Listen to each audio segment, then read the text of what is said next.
Well, hello everyone. It's Tim Topham here again, and I'm really glad that you've been able to join me. Hopefully, we'll see some people joining in live, and if not, if you're watching the replay, then fantastic. Thank you very much for coming along. We've got a little countdown. Where is it? It's over here. There. Just while we wait for a few people to join us. So I thought I'd give you a quick wrap of some of the things that have been going on recently. I can see Bronson out of the corner of my eye, so let's hope he keeps himself occupied today and doesn't jump on top of the piano, which he normally likes to do when I'm anywhere near this instrument. So I had a delightful time in Auckland last week, met a number of teachers there and did a workshop for a couple of hours and had lunch with people. There he goes. So that was great. So if you are over in New Zealand, I am likely to be heading back again next year at some stage. So look out for more details about that. But it's always great. I do love Auckland as a place to visit. We're also right in the middle of the launch of our elite coaching program, which is something that members have been offered as a way to beat some of the overwhelm and really make some amazing progress in 12 weeks. So I'm very excited to say that a number of members have taken up that opportunity, and we're continuing to see developments through there. Hey, Brunson, shush. By the way, if you're joining me live, I can see Linda and Catherine. Good morning. Just can you let me know if the microphone's okay? Because I know last week it was a bit scratchy when I listened back to the recording. So can you let me know?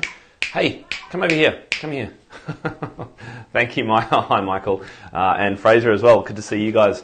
And so the other good bit of news is that coming up this week, on Friday, we're launching the next episode of the podcast, and it's all about Instagram.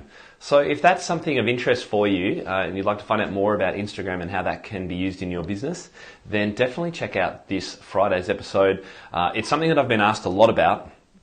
Thank you. Sorry, I'm just having a look at the comments here. So the volume's good and you can hear Bronson. Great. Thank you. I'll put him outside if I need to. So Instagram, I've been asked a lot about Instagram and how that can help develop piano studio following. So I've got a fantastic guest on who knows all about this and actually has both her own very successful Instagram page, but also does it for some other people. And so she's got some great skills to share with us all. And I'm very excited to let you know too that this is all about lead sheets, today's episode. And so it's actually part of a bit of a 3-part Facebook Live series actually about lead sheets, which I'm very excited to share with you. And one thing that I'm going to be sharing with you in particular is this on the right hand side here, that side, is my guide to left-hand piano patterns and styles. And so if you're going to start looking at this idea of teaching lead sheets in your studio, which I so hope you do, and that's what these Facebook Lives are all about, then one thing you are going to need is some help with left-hand patterns, because that's the thing that's missing, right? So with a lead sheet, all you get is the chords and the melody. So it's like, well, what do you do with the left hand? Well, I'm going to talk to you a little bit more about that later on, and I'm going to show you exactly how you can grab a copy of that download. But let's get into the main body of today and what I would like to share with you, and that is in particular, I was talking last week about 3 reasons why lead sheets are essential in your studio. This week, I want to give you another 3 because I've actually got 9 of these. This is how much importance I give to lead sheets and that style of chord-based learning in my studio. So I've got another 3. If you missed last week's episode, when I also gave away another one of my free downloads, then you can definitely check it out on my Facebook page. But the 3 that I went through last week are these reasons. So the first reason, and really, really important, is that if a student is ever going to play in a band of some sort, a school band, jazz band, garage band, with some mates on the weekend, they're going to need to know how to play with chords and be able to read lead sheets. It's also vital in worship music situations. So we talked about that one. We also talked about how a student's ability to read chord charts can really help with avoiding them going to YouTube tutorials. So if you get a little bit frustrated with YouTube tutorials sometimes, then this can be a great way to avoid that and help students see that there's actually another way to read. It doesn't take as long as reading all the notes. It's a little bit of a shortcut in some ways, but it actually gives them a much better outcome in the long run. So we talked about that. And I also talked about how I've made a living from my ability to read lead sheets, accompany choirs, accompany singers, play for auditions and all those kinds of things, play in restaurants. So if you would like to give your students some of those opportunities potentially to make money from their skill as a pianist, then being able to play lead sheets is totally vital. Okay, so for this week, here are my 3 more reasons why I am so passionate about lead sheet playing in your studio.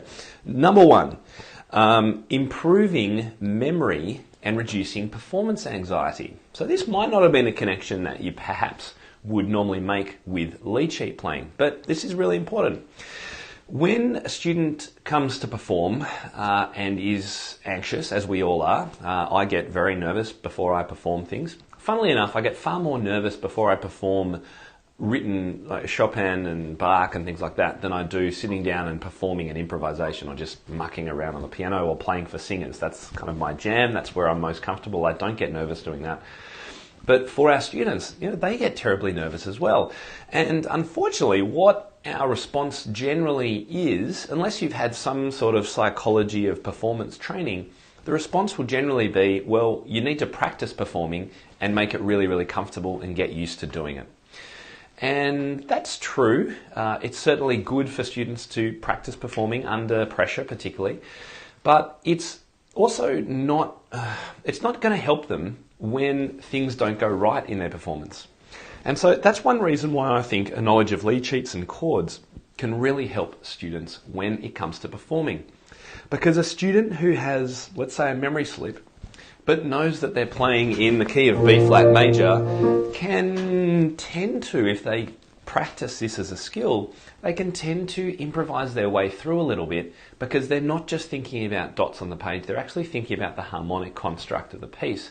And perhaps if it's something that's got a bit of a left-hand pattern, which we're going to talk about in a moment, they can keep doing that left-hand pattern and play the chord and maybe play a different chord, and then they can get back into their piece of music that they were struggling to remember what to do.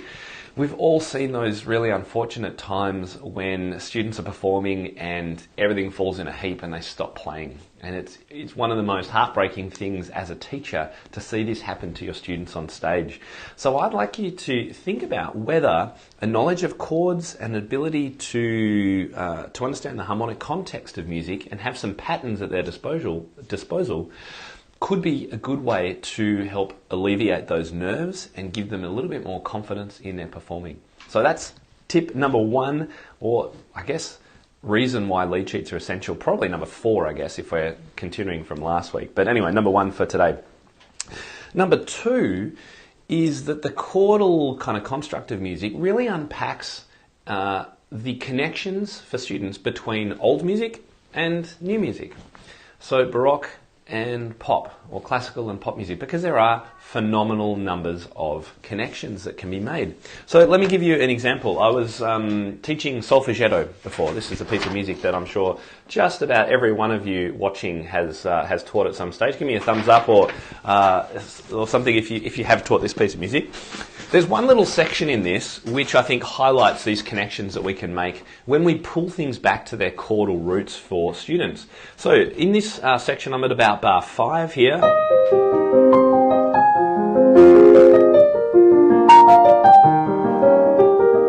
Without the dominant 7th. That's a section that probably most of you will be familiar with, often played a whole lot faster than that, and probably with a little less pedal. But if we take this back to the chords, we've got C minor, we've got F minor, B flat, and E flat. That's really all this piece of music is based on when you come to that little section of 2 bars. Now, if you make some connections to this pattern and modern music, then there's one thing that just comes straight into my head, and it goes, I'm a Barbie girl in a ballet drum, wrapped in tartan, in baton, I really know the words. Do you know that song? I mean, just terrible 90s pop song, but it's the same chords.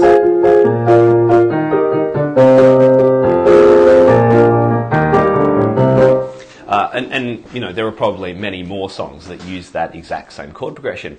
So for a student that's unpacking chords and learning about chords in a lead sheet kind of context, you could help them unpack that tiny little bit of Bach and go, you know what? There's just 4 chords in this little section here. What are they? Let's work them out. Let's combine those notes of the arpeggio.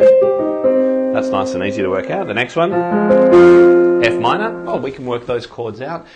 Let's just play them as chords, and maybe you could put on Barbie Girl. I don't even know the band's name. Does anyone know who Barbie Girl was written by? Pop it in the comments if you do. And play it to them, or play them another song that sounds like that.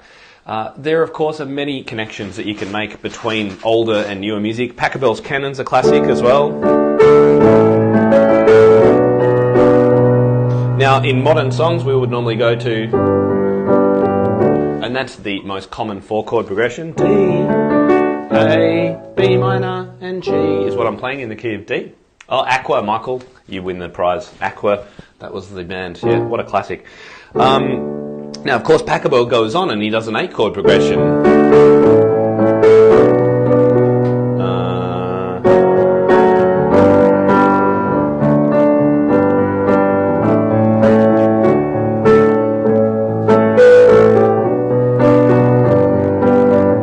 Now, so, I mean, it's so similar, really.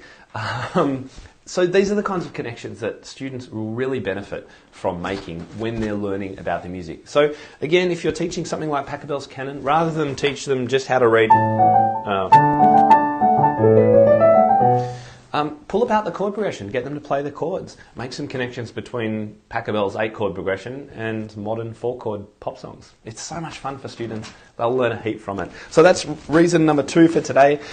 And reason number 3 is to realise that there's more than one way to read written music. And we kind of commented on this last time, but I'd just ask yourself too, you know, how many of your students, let's say students who are aged 10 or above, how many of them would know what to do if they were given a lead sheet?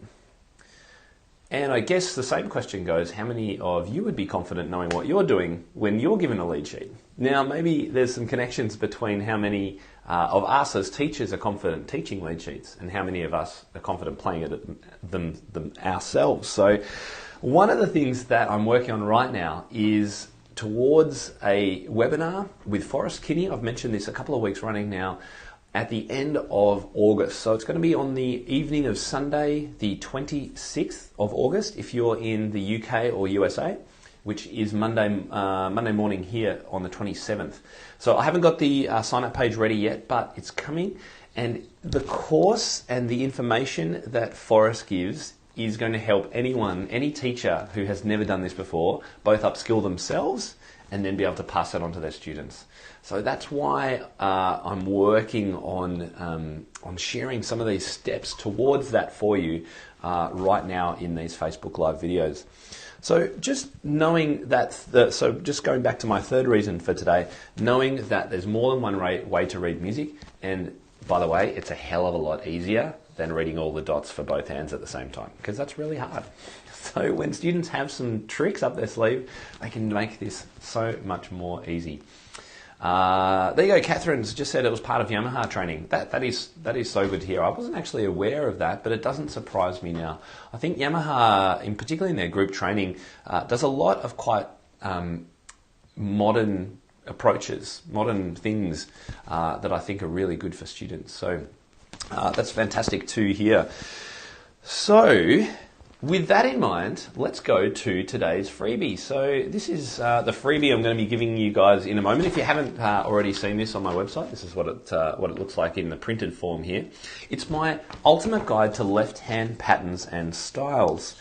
And I just love exploring this stuff with my students when they're playing a piece of music because it's all about the impact of the left hand and how much of a difference it can make to the style of a piece of music, how it sounds. So take, for example, on the front page here, the second one I've given you is, can you see what that one is? Alberti bass, right? So this, I mean, for a student to play this,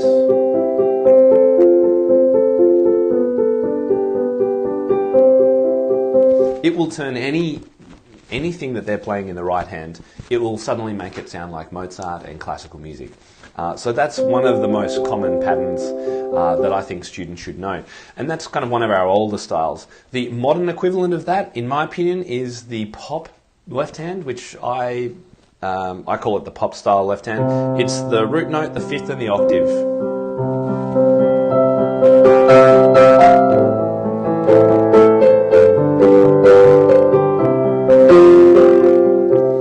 I find that is just one of the best sounds for students. And as I've mentioned in the download that you'll get, I've mentioned some variations as well. Or simply just going up to the third. So there's lots that you can do with that as an idea.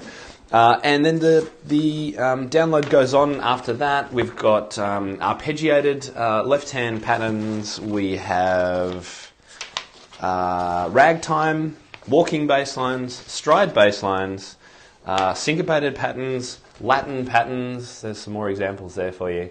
So this download here will be really, really useful to any student who you're working on this whole idea of lead sheets with, because it just gives you and them something to hang your hat on, I guess, when it comes to what you're going to do in the left hand. So if this is something that interests you, then all you have to do is type patterns below, patterns. So I'll say it in American style in case my weird Aussie accent doesn't work. Patterns below. And my little piano bot is going to buzz that over to you on Facebook Messenger, and from there you can either save it or download it, print it, whatever you would like to do. But I do hope that's helpful in your teaching. If you haven't come across it before, then that's what the download is all about today, and I do hope that that's useful for you. You don't really you don't have to just use this for lead sheets either. You can use this if you're doing some 4-chord composing, for example, with your students. You can use it for just changing up, what I call mashing up pieces that students are already learning. So taking, for example, in one of the books that I released for the Australian Music Exam Board, there's a tango in it.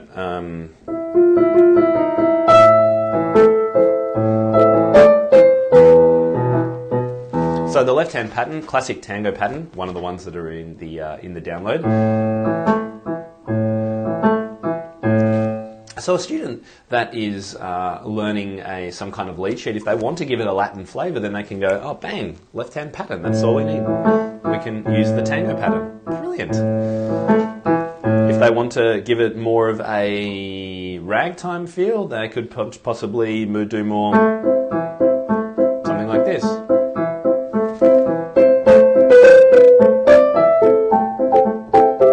I don't really know what I'm doing there. If they want to make it classical, they would...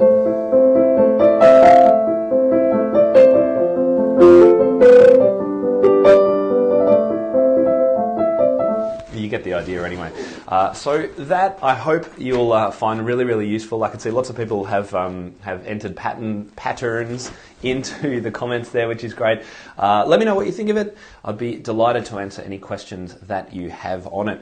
So look, I'm going to wrap up. I can see I want to keep this to about 20 minutes maximum today. Really appreciate you joining me, whether you're watching live or you're watching the replay.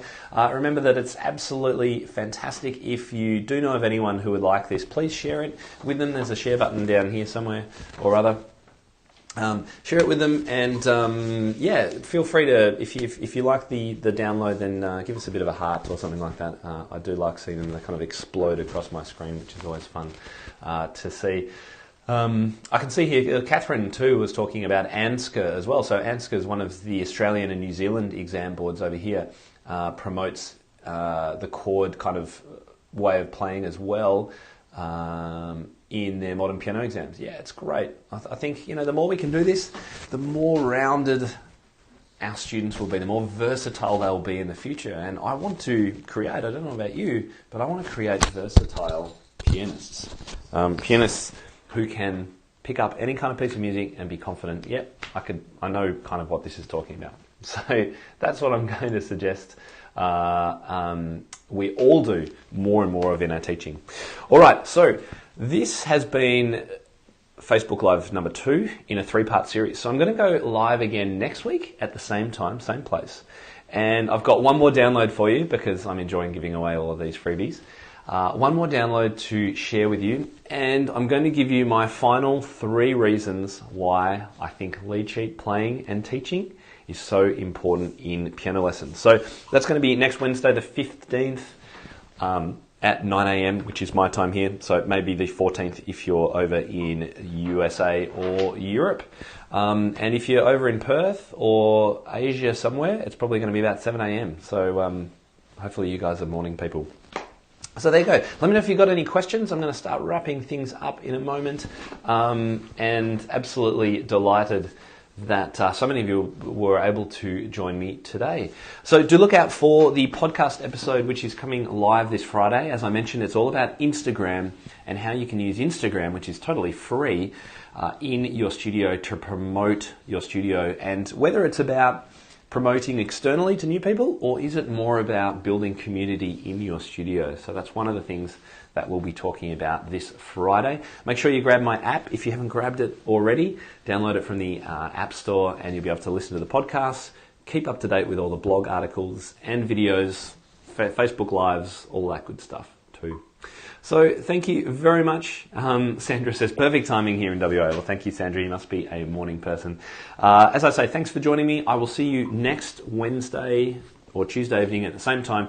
And please put in your diaries now, if you haven't already, the webinar date. So Sunday, the 26th in the afternoon and evening. If you're in the United States, it'll be late evening in the UK and early morning here in Australia on Monday, the 27th.